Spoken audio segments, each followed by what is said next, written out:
Hello friends, and welcome back to the channel for another quick champion guide. Today we're taking a look at the man, the myth, the vampire himself, Morbius, who is quite honestly one of the easiest champions to learn how to pick up and play. So once you figure out how to properly manage his glide mechanic, you're going to be dishing out some huge guaranteed crits on that special too. Alright, let's start off with a question that some of you have already morbed into the comments below, and that is, does Morbius need to be awakened? And I think it's really good news for all of us who are about to get this champion today as a 7-star, that the answer is no, he doesn't. So a lot is being made about the Undying passive that you get from his signature ability, and it is a very nice safety net to have in fights where we'd be taking a lot of damage over time, but it is by no means required to play him. The other part of the SIG here is applying ruptures when the opponent is bleed immune, but frankly, this part of the SIG is too unreliable to use below SIG 200, so I'm really not going to worry about it. If you need to be applying ruptures in a fight, you're much better off for the time being using somebody like Scorpion. One note before we go further, I'm going to be using an unduped rank 1 Morbius for all the gameplay in this guide, because that's what the vast majority of players are going to have access to right away.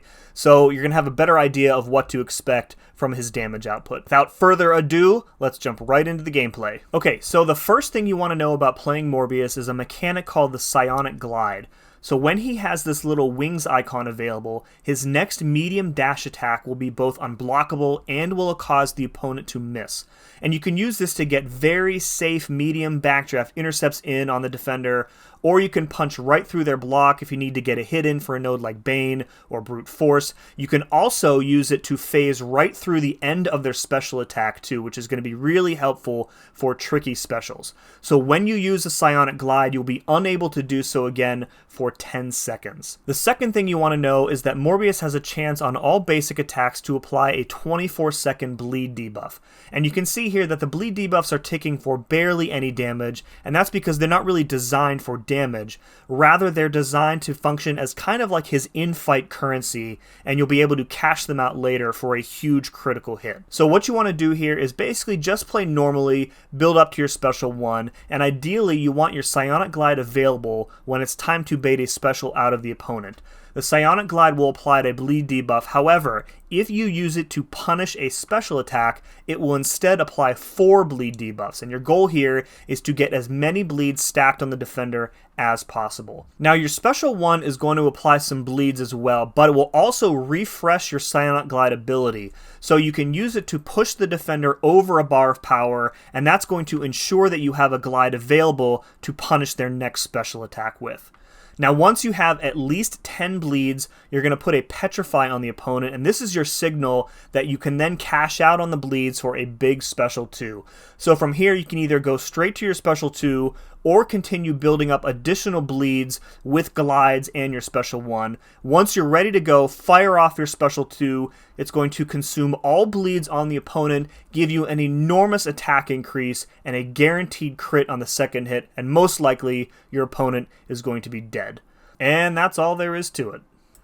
Alright, let's take a look at a fight at full speed. So at the start here, I'm just using my Psionic Glide to get easy intercepts with him, and then I'm using my special 1 either to push him over a bar or when he's already over a bar, and that's going to ensure that I have a glide available to punish his specials with, and that's going to give me the additional bleeds. Now, I am being a little bit fancy here, phasing through the end of Winter Soldier Special 1. You definitely don't need to do that, but it is a very useful skill to have if you're up against a defender with particularly tricky special attacks. So then from here, it's just kind of like rinse and repeat. I've already got almost 30 bleeds up. They last for a long time. No synergies running here, so this is the default duration of 24 seconds.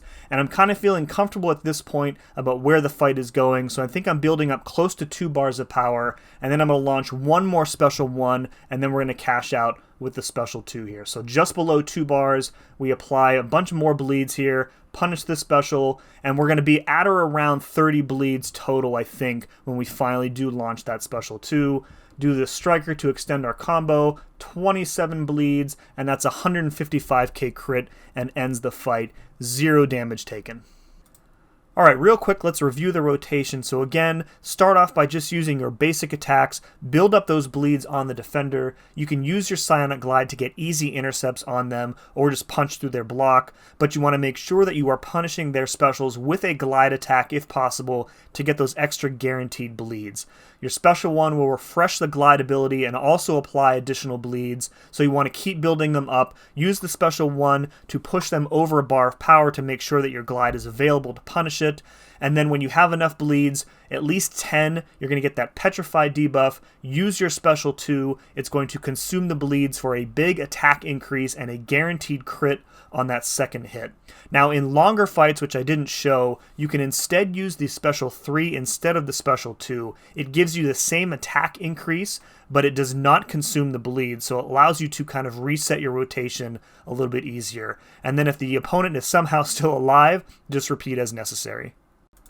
Alright, the last thing I want to show you is how much damage you can expect to do in a single rotation with a rank 1 7-star, because those opponents that I was showing you before, kind of smaller health pools here. This is a Thor Jane Foster with about 700,000 health, 691k I think to be specific, and this is again no boosts, no synergies. We do have class advantage here, but you're going to see we get about 150k crit if memory serves off of this special 2, and we're going to end up dealing about 50% of her health in a single go. So, you know, a rank 1 7-star Morbius is going to be absolutely fine for a Battlegrounds attacker because he will be able to deal much more than a standard Battlegrounds health pool in damage in a single rotation here. So we're going to fire off the special 2, 150k guaranteed crit there, and you can see we did about half of her health in damage. That's roughly 320-ish thousand HP in one go, so again, he's going to be just fine at rank 1. Now, given that the trick to unlocking Morbius's big damage is having many bleeds on the opponent, let's talk about 2 key synergies here that you may find valuable. And the first one is this one here with Werewolf,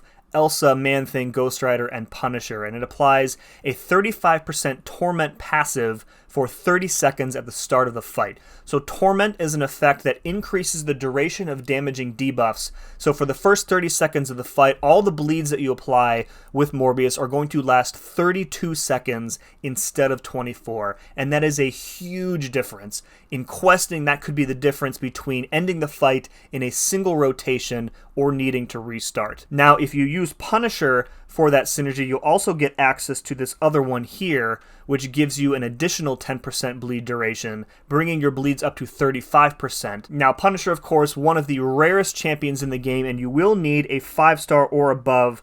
So if you don't have him, that's fine. You know, you can get by with some of these other more common champions, and then for this synergy here, Mole Man's going to do just fine. That's going to do it for this one, folks. Playing around with Morbius is a ton of fun, and it is pretty awesome that so many players are going to have immediate access to him and at a high rarity starting today. So good luck, and if you've made it this far into the guide, I think you know what you need to type in the comments below. If this guide helped you, don't forget to subscribe, share it with your friends, share it with your alliance mates, and as always, thank you very much for morbing, and we'll see you again next time.